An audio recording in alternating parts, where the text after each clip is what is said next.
Enrichment, Enlightenment, Transformation. Rabbi Yisroel Cutler, the spiritual leader of Chabad of Cary, North Carolina, guides anyone who has been searching for a meaningful life and conscious living. Join our discussions about the mundane, our daily activities, and then infuse every day with a spiritual twist from the inspired sages of the Talmud and Jewish mysticism, which many call Kabbalah. We learn from the root source of all religious monotheistic traditions and delve into the symbolism and levels of meaning from biblical stories.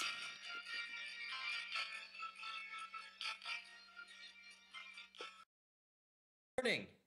It is good to see everyone here, and thank you to anyone that is tuning in from all over the world. Debbie, if you're listening, please let us know. Anyone else who is joining us, we'd love to at least see your name in the chat box. Feel free to ask questions.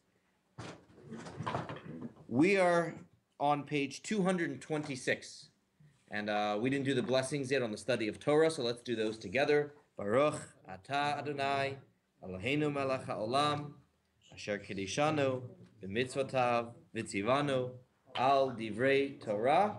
And now a blessing on the food. Baruch atah Adonai Eloheinu melech hamoitzi lechem min haaretz. 226. So today's class is about a deep idea. It's one that's hard to articulate in words because it's very deep. It's very central. Every now and then there are certain paradigms through which we view life, and everyone views lives out of certain a pair of glasses, a paradigm, a perspective. And there's some Jewish perspectives that are very different than the way Western thought often looks at it. One we mentioned last week when we spoke about rights versus responsibilities, how Torah is very much responsibility-based as opposed to rights-based. We're going to do another deep one this week. It's hard to articulate, but I hope when we leave, we'll have a clear enough idea of what it is. It's often that I meet someone who will say, I'm not the religious type, but I'm very spiritual. What does that mean? What is someone suggesting when they say that? I'm not religious, but I am spiritual.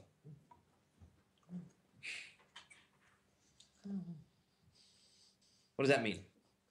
I hear it all the time. Rabbi, I'm very spiritual, not religious. Maybe they don't practice the traditions and the rituals and that type of thing, but in their heart, they think a certain way. Okay, so I feel a spiritual connection to God, Right. But when it comes to rituals, traditions, practices, that ain't for me. I don't do that.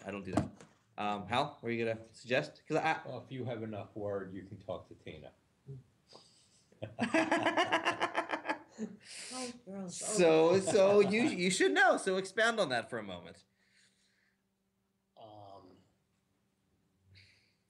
My wife Thank you. really never goes to temple except the high holy days. She likes Yahrzeit candles, and she has twice been named the top Jewish artist in the state, and she does what is considered very spiritual ritual paintings, and I have no idea where it comes from. Well, it's actually interesting. Sometimes people that are naturally very spiritual actually have a very hard time with religious practices. Why? And I find this, I've been relatives like that as well. Why? It doesn't speak to you as well as your own soul does. Okay, yeah, they want to be able to not be bound by what they call organized religion, specific traditions, specific rituals. I want to do it in a way that is real for me. I hear this all the time. I was just saying, Brian, you ever heard, I'm spiritual, but I'm not very, and people say that. They don't want to be bogged down by details of religion, or they find it far more meaningful and inspirational when it is a natural flow from themselves. So first of all, it's beautiful that anyone feels a close relationship with God. I don't want to dismiss that feeling. Sometimes there are people that have that feeling that I wish I felt that very same bond and real relationship with God. But sometimes I feel that there can be something missing, that they don't realize what Yiddishkeit, what Torah, what Judaism has to offer on top of the spiritual connection that they are already feeling. Yes. Is there a flip side to this as well, in the sense that there are people that go through the motions, but in their heart, they don't really, after they get done doing the ritual, Monday's back to normal and they're not very spiritual. Oh, absolutely. Absolutely. So, and once again, Rivkala. Okay, that's fine. So, we need to obviously marry both ideas together. That the practices that we do should be filled with meaning, spirituality. But we're going to focus, and we've had many classes about that, we're going to focus mainly on the opposite. Why it is that many people are bothered by specific rituals and the Torah perspective on that. Why it's not enough to be spiritual. Okay. So we're going to talk about a very ritual service that happened thousands of years ago. It happened in the temple. It's in the Torah portions that we are reading about these days.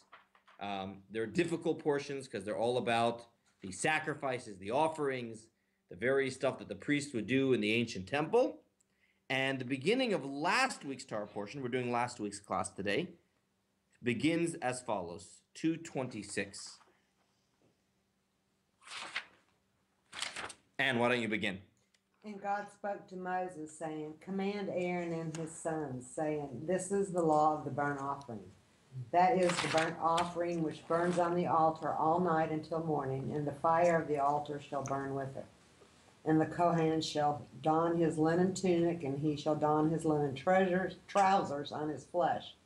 And he shall lift up the ashes into which the fire has consumed the burnt offering upon the altar, and put them down next to the altar. He shall then take off his garments and put on other garments, and he shall take out the ashes to a clean place outside the camp. Let me explain. So every morning there was a certain ritual that had to happen in the temple. There was an altar in the temple. There were animal sacrifices brought, offerings brought on that. Okay? Usually there was one in the morning and one in the afternoon, and the one in the afternoon remained burning on the altar all night. And other offerings also, the ritual part was done during the day, but it remained burning all night. What are you left with? Smell. Ashes, smell. Okay. So there was a certain job that had to take place every morning. I discussed it briefly on Shabbat, but this will be a different place we're going with this. There was a job every morning that a Kohen had to come and take care of those ashes. And not very fun job, not very clean job. So there actually were two different things that the Kohen had to do. At the beginning, it says they should lift up the ashes, and there was a particular ritual they would do. They would take a spoonful of ashes, and they would they would place it right next to the altar. And then they would take all the other ashes, and what would they do with it? Take it outside the camp. Basically, janitorial duties every morning. Who would do it? The Kohen would do it. So there are two different jobs. One was more of a service with the ashes, and one was taking all the other ashes and bring them outside. Now notice, before the Kohen brought all the ashes outside, what does the verse instruct them to do? Change your garments. Why? Because if you ever touched a lot of ashes, it's dirty work, especially if they're wearing these white linen clothes. I can imagine the way the white clothes looked afterwards. And they would bring it outside the camp. So Rashi explains, the commentary Rashi, let's do text 3 now, explains what is the reason for the changing of the garments, Brian? He shall then take off his garments. This is not an obligation, but a proper practice, that by taking out the ashes, he should not soil the garments in which he constantly officiates. By analogy, the clothes worn by a servant while cooking a pot of food for his master, he should not wear when he mixes a glass of wine for his master. Hence, the verse continues, and put on other garments inferior to those garments of the kahuna. Kahuna means priesthood. He had been wearing until now. Okay, so there is what the garments that the servant wears while he is cooking, and there's the one while he is pouring a glass of wine. It says they shouldn't be the same. Similarly here, there was one that was done by the altar. It still had to do with the ashes, but it was a ritual by the altar. Wear your regular Kohen garments. The one you're doing as a janitor, put on other garments. Okay. What was odd, though, is that every single day, the same Kohen did both. There were enough Kohanim out there, priests, to get two different people to do the jobs. And it would have been far more efficient to do it that way. So the one person doesn't have to do the ritual and then run and change clothes and then come back and then take out the things and then change clothes again. Why not just have a person who is designated on a particular day to do the janitorial services? Because one day there's gonna be somebody like you stuck out somewhere all by himself Who what? and needs to know how to do this. Oh, how to take out, they had to get Do the used whole to. thing.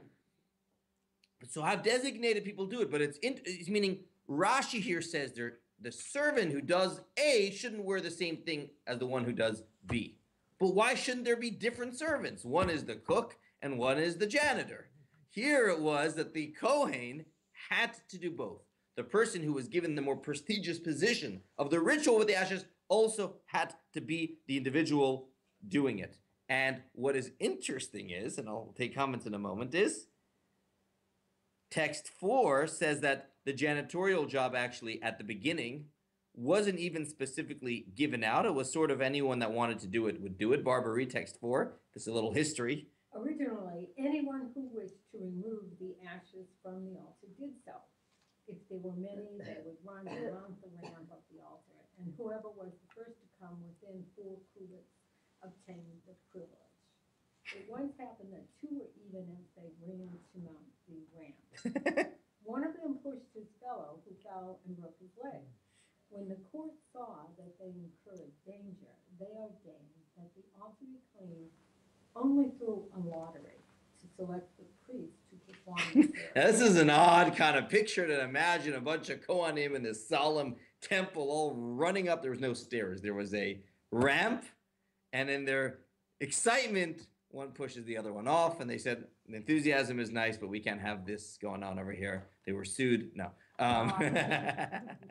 Workplace injury.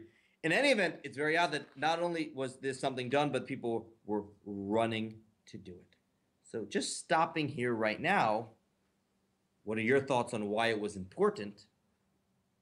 The very same Kohen, not a janitor, not someone else, take part in this ritual. It's, it seems to me that the janitorial person should be given a certain amount of respect. I mean, it shouldn't be as menial as it would seem to be. So this is a beautiful lesson in general about how to appreciate people doing janitorial services. All right, that's good. That's good. It places them higher, and that's something that we can take from up until today, when that the priests were the one doing it, and the same thing is true here. Yeah. If the priesthood is separate from the material world Okay. and doesn't get involved in the material world, I like that. they are not doing their job of bringing the spiritual world down to earth. Good. So they couldn't just be lost in the heavens, but the heavens leave ashes over here, so they have to partake. That would be more of a Kabbalistic spin on it. They have to also deal with the remnants, the physicality of it. Practically, though, the simplest lesson I would say for the Kohen is what? Humility, right? Humility. We know of individuals or people. I'll put it this way. Whenever someone does a specific job, even if it's an important job and a very job that takes a lot of commitment, there's always a question we can have. At the end of the day, is it about themselves? Or is it about service? Someone was explaining to me that years ago, I didn't even know this. I never knew that there was years ago, there were no politicians for life. I didn't realize that there were term limits. I mean, people came and for a period of time and they usually were trying to run their regular job at the same time. And Congress would come to Washington how often? Originally. Anyone familiar with this? once a year. Whatever it was, they did their work, and then they were very much connected to the regular world, and they gave up of their time. I guess similar maybe to the way city council is today, in some places, where you manage your regular job, but together with it, as giving of yourself, of service to others, you sacrifice your own time, your own whatever, for the sake of the country. But there was never supposed to be, you stayed in office forever. I didn't know that. I didn't know that senators, Congress, today you can be senator for Congress, but I didn't read, and it's actually a very neat idea, because then it actually is, you're not worried about your reelection, right? The point here is not a political conversation, but that would be a good litmus test to know that it's not about making yourself bigger, it's about making yourself smaller. It's about service. It's about giving of yourself, as opposed to, hey, this is a great way to make myself, to get out there. So the same can be true in any noble pursuit that we do. Rabbi, yes, Brian. Side issue, your microphone's not plugged in. Thank you. I'm glad I came. Thank you. Amnon? Yes.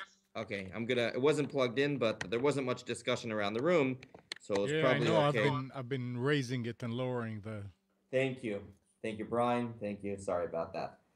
No matter what you do, a rabbi, right? Public servant, well, or it can be, it's a great way to speak and to talk and to get yourself out there. How does one know? What is the litmus test?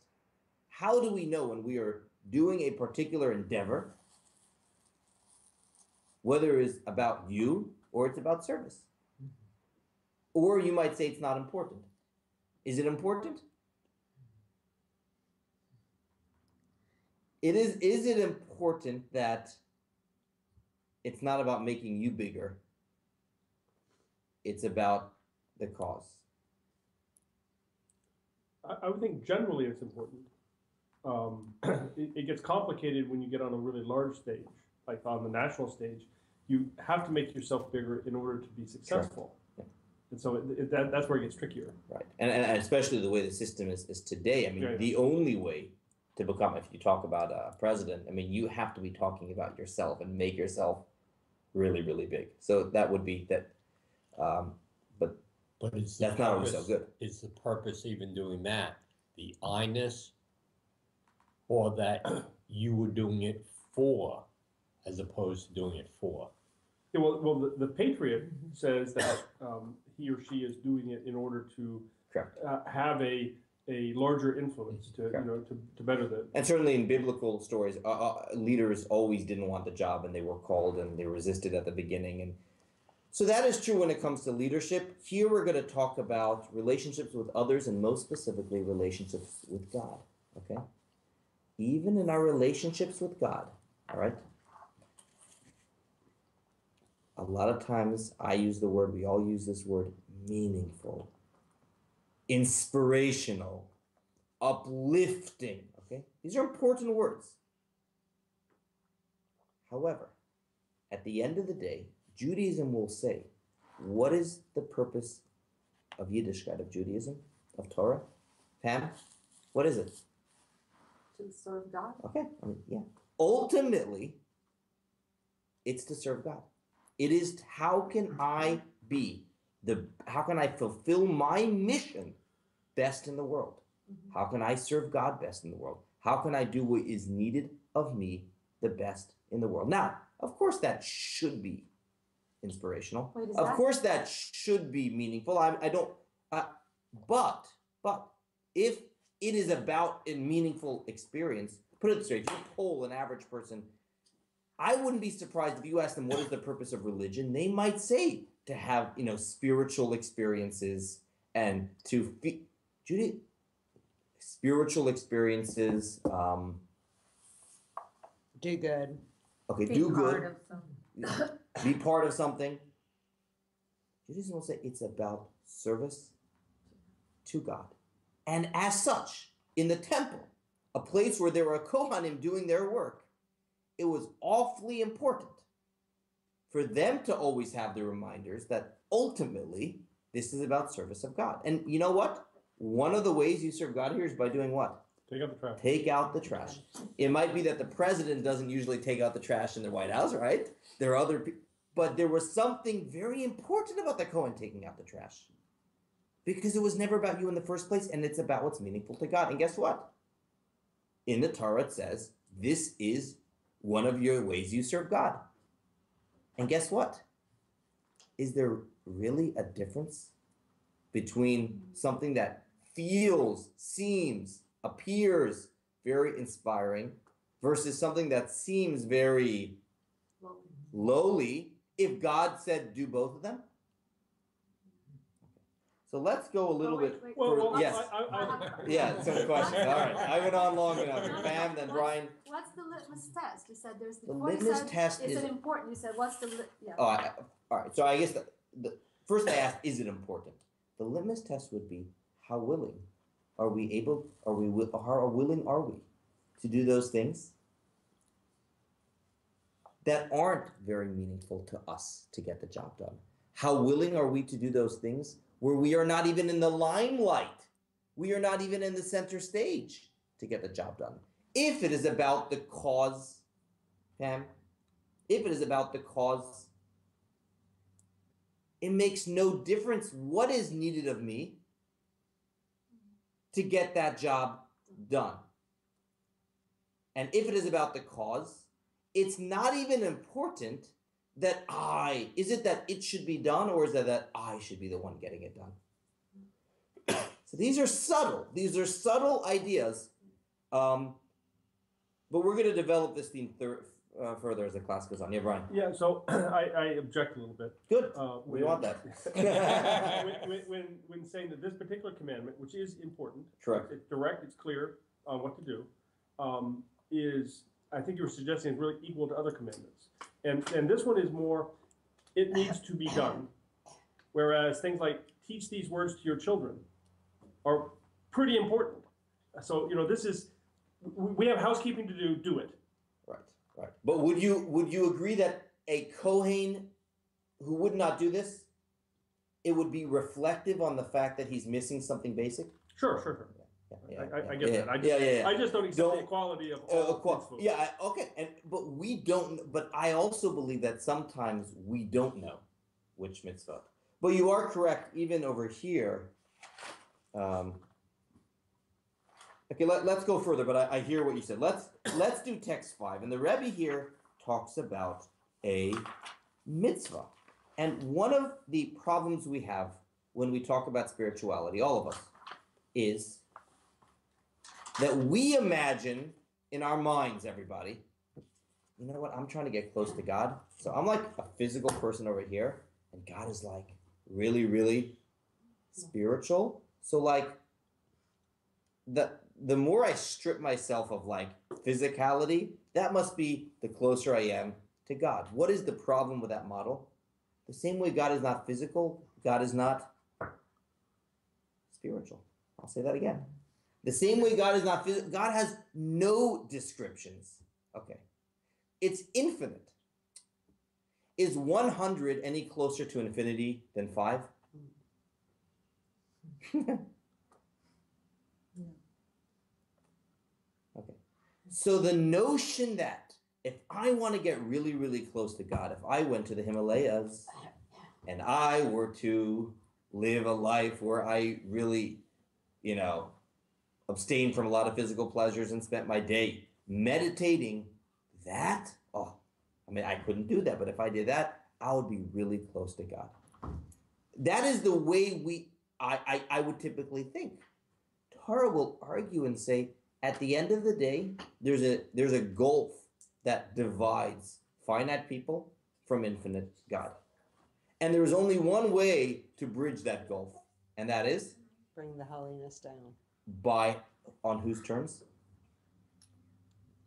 God's terms. Meaning what's in the Torah. Because at the end of the day, there is an infinite gulf. It is only when Hashem says, you know what? This mitzvah is very important to me. That is what gives it its worth. That is what creates the connection. The connection can't only be made on my terms. It has to be made on Hashem's terms. So a funny thing happens. in a few weeks we're celebrating Passover, and if one person says, you know what, this Passover freedom thing is really meaningful to me, I want to sit and meditate on the significance of freedom in my life. So, scrap the matzah thing. The matzah thing, that was good when I was in Hebrew school, the matzah thing. But I want to just really just absorb, what does freedom mean in my life, and spiritually connect to freedom. That's nice, but guess what? God said in the Torah to eat matzah. Now, the matzah should also be meaningful, going back to what you said a moment ago. If you just do the physical deeds without any of the meaning, that also is not good. But to create our own way of connecting to God that makes us spiritual, it does. But spiritual is not always synonymous with holy. Holy, Torah will say, means a relationship with God. And a relationship with God happens on God's terms, more so than on our terms. And as such, the Rebbe here gives a metaphor of, text 5. Let's do the Rebbe's metaphor, text 5. Okay? Mitzvah is an idiom of tzvata. It comes from the word safta, which means to join or to attach. Join, attachment. Whoever performs a mitzvah becomes joined to the essence of God. May he be blessed. Who issues that particular command? The above can be understood through an analogy from the physical world. An extremely simple person has an inner sense of bitul, nullity, before the wisdom and greatness of a scholar, a bitul in which he senses himself to be an utter non-entity. The sage in turn does not sense or perceive the simpleton as belonging at all to the category of human. I want to explain. The Rebbe doesn't mean they're subhuman. That's not what the Rebbe is saying here. But a person who is an intellectual that lives in their mind, their entire world is, think of a real intellectual. Their whole world is philosophy. So if there is someone that they have absolutely nothing in common with, it's sort of like there's no connection. They're a person and I'm a person, but the world that I live in is a different world than this other person. Yeah, not that. So the sage in turn does not sense or perceive the simpleton as belonging at all to the category of human beings. Not that the scholar dismisses or rejects him, God forbid, for that would be an evil trait. He simply sees no connection or relationship with him whatsoever. Now, when the sage instructs the simple man to do something for him, that command brings the simpleton into being. In his own self-perception, he's no longer a non-entity, but a somebody. He has assumed the status unto himself in that he is able to carry out an order of the sage, and it is him that the sage addressed and instructed. Wow, they asked me to do something for them? Wow, that's amazing. So now all of a sudden where you are now fulfilling the will of the other person, then you now have created this bond and a connection with someone that you otherwise would think you have never anything in common with. Yeah. In the eyes of the sage, too, the simpleton now exists. He is a somebody to whom he, the sage, can speak and instruct. That is more, the command actually unites the lofty, exalted sage with the gross simpleton. The analog is obvious. It is understood that in the above analogy, there is no difference at all what the command is about, whether a great lofty matter or a simple trivial one. So in terms of creating a relationship, it makes no difference whether it's bring me a cup of tea or I would like you. The fact is a connection is made by you doing something. And the same thing is true with God. God says, you know what? It's really, really meaningful for you to light Shabbat candles for me on the eve of Shabbat. So you do that, the connection was made. You now did something that God asks you to do. It's really meaningful to say the Shema. It would be really important that the night of Passover to eat matzah. So from this perspective, every mitzvah in the Torah, now, from this perspective, every mitzvah in the Torah shares something in common, and that is, it is what God asked us to do. Yeah. And if God asked me to chop wood all day, and if that was in the Torah, well, then that would create the connection. That's not what it is, but had that been there, that would create the connection. Now, am I suggesting that there is no difference between mitzvot? Am I suggesting that mitzvot don't have a value outside of this? No, that's not true. But why A should mitzvah, let me finish the train of thought. Okay. A mitzvah has two dimensions. One component of a mitzvah is its essential connection with God. The second component of a mitzvah is its utilitarian benefit in the world, the physical world, to other people, to the spiritual worlds. And in the second area, every mitzvah is different, distinct. So there's a bunch of mitzvot in the Torah. There's in category one, every mitzvah is the same. Every mitzvah is a connection to God. And that is why there's a concept in Torah. If one is involved in a mitzvah, they are exempt from a second. It's interesting. There's a category while you're involved in mitzvah A, you are exempt from a second. There are exceptions, such as no one else can do mitzvah B and someone is in need of it right now. But generally speaking, if a person is involved in mitzvah A, you're exempt from mitzvah B. Why? I'm plugged in right now. See? I'm plugged in. I don't need to do the other thing. Then there's a category B, which we Can you- generally focus on Can you this. give an example of that? I'm missing the connection there. Especially if it has a time-based Correct. mitzvah with it. Correct. An example of that would be that if right now we're studying Torah, we're doing a mitzvah. Now, if my wife asks me right now, I need the keys. That would come first, right?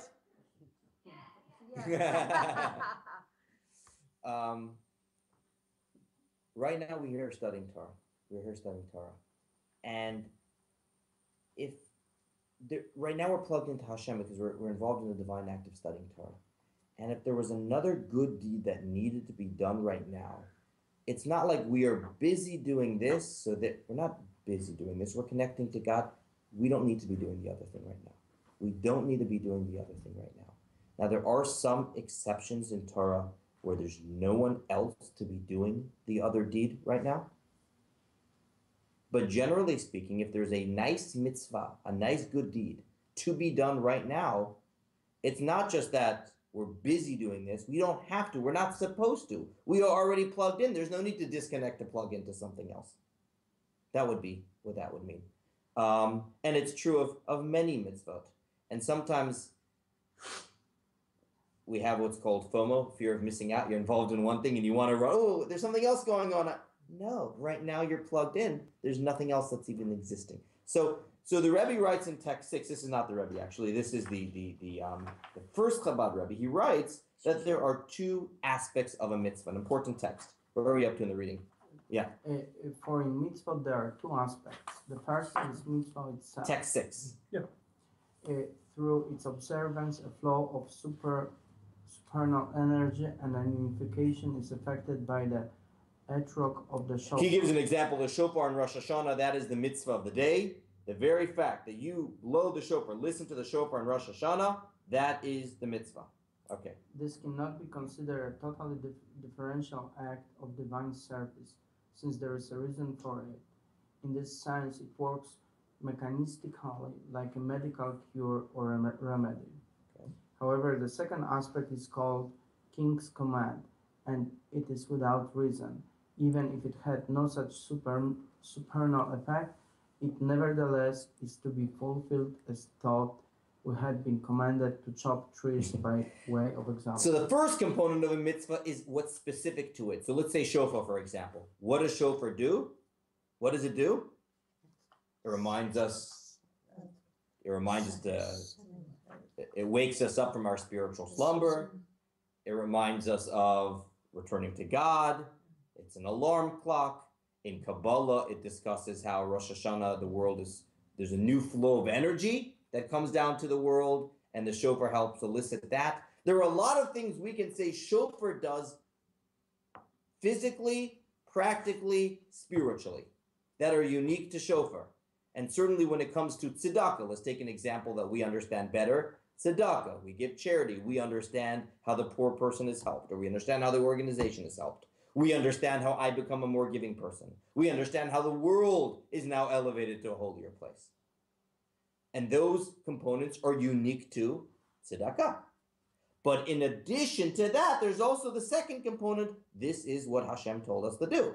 And even if it didn't have component A, it would still be meaningful. And therefore, 233 says, when the next text, I'm going to give a metaphor here. Take a pause from the text because of time for a moment. When one only looks at the utilitarian component of the mitzvot, right? Then what tends to happen is we dismiss ones that we don't find meaning to, especially if today I don't find meaning to it. So it's going to be like a roller coaster. Today this is meaningful, tomorrow it's not. And we're human beings and we all have different feelings. It's natural that happens. It's natural that some days we'll be more interested in certain mitzvah than other days. But if we understand there's also the second component to the mitzvah, and that is what? Connection to God. God. I'm interested today. I'm not interested today. That's okay. That second component is happening even if I don't realize the first component. And in a sense, I could argue it's specifically on the days that I'm not interested in it that what? It's more meaningful. Why? Because it truly is about God, not about me. So we can understand full well now, going back to the Kohen and the cleanup duty. So you're right, Brian, that when it comes to the utilitarian benefit of the cleanup duty, that ranks much lower than some of the more profound mitzvot in the Torah. But the notion of this is what's needed of me, that is the same. And if a Kohen were to fail to do that, or fail to get that idea, they're missing out on something so important, that every mitzvah is a divine command. And I think this is true as a parent. Here's a good example of love a parent has to a child. There are some times where we want to do things for our children, where it's because I want to feel like a good parent afterwards. I'm not saying something is wrong with that, but think about the parent that wants to take the kid to a certain outing in order that afterwards they can take pictures and put them on Facebook and everyone thinks they're amazing parents. And guess what? The kid didn't even want to do that. They wanted to go to the park. Now that's an extreme metaphor where it wasn't about the other person, it was about the parent. We see in marriages we can have that, and it's specifically those times when we give in a way that is meaningful to the other person, even when I don't get it, that real love is expressed in a marriage, in children. Sometimes you want to reward the kids, so you take them take them to the store, and you can get something. And then they want to get something that you really didn't want them to get. Not because it's bad, but that wasn't your idea of excitement. And then I have to tell myself, Yisrael, it was never about you. Why are you doing this? To reward the kid for whatever it was. They can choose what they want as long as, again, it's appropriate and whatnot. It was never about you. Why are you trying to impose what you think is let them be? What? Yes, I see some nods. Yeah. So it's that way with kids. It's that way with parents. Everything. It's that way with God as well. There's a beautiful Hasidic story that I love along these lines. And that is, there were two Hasidic Rebbes. His name was Reb Zusha. Some of you might have heard of him before. He was famous. Reb Zusha and his brother, Reb Elimelech. And they were traveling to a town, and they were wrongly imprisoned in this town. They accused them of being spies when they really were not, and they were thrown in jail. And while they were in jail, they were put in this dirty, dark room. You know the story, Pam? I know it. Go ahead. They were put in this room, and then one of them realized it was the time of the day that they had to pray. They prayed every single day, religious Jews. It was a time of day they had to pray. And one of them said, all right, Zusha, we got to go pray now. And then he goes, oh, we can't. Why not? Because it was a room that had a very smelly room that had a big bucket in the middle where everybody, did their things. And there's actually laws in Judaism that you're not supposed to pray in an area that's smelly. You can talk to God from the heart. All those things are fine. But the Amidah and the Shema, there are laws in Judaism you're not supposed to say when it's. So then one of them starts to cry, "Oh, I can't pray. How could it be I can't pray?" He was so upset by the fact that he couldn't pray. And his brother turns to him and says, "You know what? The same God that generally wants us to pray is the same God that gave us in the Torah and said that you're not supposed to pray in this situation. So by not praying right now, you are serving God." So then he's like, "You know what? You got a good point." And they started, as the old Hasidim, they started singing. Just thinking about that idea, they started singing and dancing together. So then some of the other prisoners, like, what are these guys are nuts. So then the guard walks in and says, "Why are these guys dancing? You shouldn't be happy in jail. Why are they dancing?" It's like, "I don't have the foggiest idea, but it has something to do with that bucket over there." So the guy says, "I'll show them," and he took out the bucket, and then they davened. And that was the story. And for me, it was always a meaningful story because it was never about the experience that we want to have. It's what is needed of me right now. A teacher once gave another beautiful metaphor. Well, let's do text 9 before we do that. And this is from the third Chabad Rebbe, and he writes this on his introduction to the Zohar. It's a deep text, text 9. Okay. There are two levels of love. That is to say, the first level is that of a person who loves his friend and fulfills his wishes in whatever way he can. However, his real intent is that he should be the one who loves and that he be the one who does and fulfills his friend's wishes. This is still for himself. The second level is that he loves his friend totally and wants his friend's wishes to be fulfilled in any way, even if he will not be the one who does the favor and the one to fulfill his friend's wishes. Nevertheless, he wants his friend's wishes to be met very much. This is the level of true love. This is very nuanced. The first one is, I want to be the one to do what that person wants. And the second one is, I want to make sure that it gets accomplished. How it gets accomplished? That's not even so important. The main thing that is it gets accomplished. It's a very subtle level. I heard a teacher once was talking, they had a class play. They were talking about maturity of different kids and, right when they give out the roles or the parts, a lot of kids fighting, I want this job, I want that job, So you have some kids that happily accept the role that they were given. You have some kids that don't, and they fight.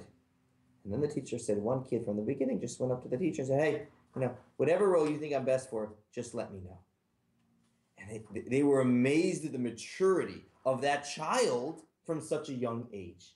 It's like, it makes no difference to me what it is. I just want to be best suited in the way that you think that I can be. And in a sense, that is our relationship with God, where we turn to God and we say, Hineni. Hineni is a beautiful word. Hineni appears in the Bible many times where God summons people. Abraham and when he asked, Moshe says it once. The binding of Isaac. Yes, binding of Isaac. So God says hello, and they say Hineni. Hineni means I'm here. I'm here now, ready. That would be the best translation of Hineni. I am here now, ready. And it's another way of saying, what adventure do you have in store for me today? I'm ready to come along. And when one has that perspective on mitzvot, it's what am I needed for today? We will all have those areas of life that we naturally do, and we should do those things, those mitzvot, that we enjoy, that we find meaningful, that we find spiritual. But if we are limited to only doing those, that often is an indication that it might be a little bit too much about us and not what I am needed for. And so the taking out of the garbage for the Kohanim, or in our lives doing those things that we feel as very dry, robotic, but we know that's meaningful to God, there is special richness in that. And the last point, because of time, I want to stop here, but the Rebbe also says there's something beautiful. There is the mitzvah, and then there's the preparation for or the cleanup of the mitzvah. Okay? And a lot of times, all right, the actual mitzvah, that's always thought of at a party. At a party, through an event or a holiday program, a Seder. Right, the most exciting thing is obviously the Seder itself. Some excitement also in the preparation for it, right? Because the preparation, you feel you are the ones making it possible. What is the least exciting? The cleanup. Because it was done, and at this point, you just want to go home. And to think that the cleanup is an absolute necessity, it is part of whatever it is, you really show commitment when you were involved in the cleanup. That it was never about the excitement per se, it was about getting it done. And as far as getting it done goes, there's no difference between the cleanup and the actual thing. As far as the utilitarian point of the mitzvah, there is a difference. So that is the take-home today of an old ritual that happened thousands of years ago, and its relevance on our lives today, both in relationships with other people, putting ourselves aside to the needs of the other person, the genuine needs, as well as when it comes to mitzvot, really understanding that a mitzvah in the Torah means God says this is very meaningful for you to do it. It's good if we find it spiritual, but even if we don't, that connection is still done. And yes, Pam. I just want to say one last thing. Is that story with Rav Zusha, it has to do also with joy. Yes. In other words, they were crying, and when they turned around and started being joyful about maybe not doing mitzvah A, but doing mitzvah B, and they started dancing and singing, and that joy brought about Absolutely. Divine intervention or divine providence. And in a way, this is how it should look to our lives. And when you look at a mitzvah and says, I don't feel like doing this. Exactly. It's like so boring and it's so tough. And the joy breaks open boundaries. And that is a very important idea. It says joy breaks boundaries. It says fences are broken down by joy. And the other last piece of this, so there are times where we want to get involved in a certain mitzvah, and there's a roadblock that comes in our way, and we end up doing something else, okay? And that something else is not as exciting and not what we really embarked upon this path in the first place for. But guess what? That something else is what we're needed for right now. Ever happened? Different examples. And it's, you know what? If it was never about me in the first place, all right. Apparently this is not what I'm needed for. This is what I'm needed for. That's great. If, however, it was about I need to get this done, then as soon as you can't get that done, you're very, very upset. So the take-home here is that humility of embracing what am I needed for. That's not what your country can do for you, right? Well, no, you just solved a thing that I've been pondering on for days, and I'm like, well, yes, then I should just go. But I think this has many take-homes, and I think of it also as in the parents' realm. Yes, Hal? Another take-home that Ann knows. How do you say the second letter in mitzvah? Mitzvah. Tzaddik. Tzaddik. So you have Mem, Tzaddik, Yud, Hey. See, Ann knows this. Got that part down. And there's a cipher where you take the first letter of the alphabet and make the last one the first one. So the Mem, Tzaddik would be Yud, Hey, the first two letters of God. You have no idea why you're doing the mitzvah. You don't know the connection, except it's a connection to God. Knowing the reason is unimportant. And then the last two letters, Vav Hey, the second two letters of the name of God, is you do understand why you're doing this mitzvah, and it is also the connection to God. So the understanding is not the key. And we have to marry both of these ideas together ultimately, and there's some that are better in the obedience, there's some that are better in the spirituality of it. We'll always lean more one way, and the idea is to try to have both at the same time, but again, not limit ourselves to what we find inspiring and meaningful always. All right, we'll hold it there.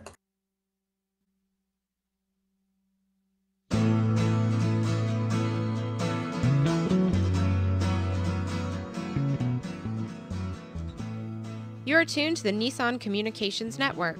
Our weekly lineup of call-in programs includes Computers 2K Now with Amnon Nissan, My Life, My Will with Gisela DiCarlo, The Tanya Love Show, Health Then with Debbie Bruck, Breaking Free with Marilyn Shannon, Triangle Be Well with Howard Jacobson, Lunch and Learn with Rabbi Yisrael Cutler, Lessons of Vietnam with NCVVI members, Parent Dome with Ryan Miller, Current Affairs with Amnon Nissan.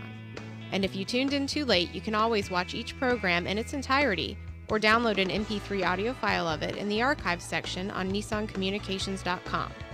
Don't forget to subscribe to our YouTube channel, follow us on Twitter, and like us on Facebook. Sponsored by Atomos.com, makers of quality video recorders and converters, CarolinaApparel.com, and DeltaForce.net.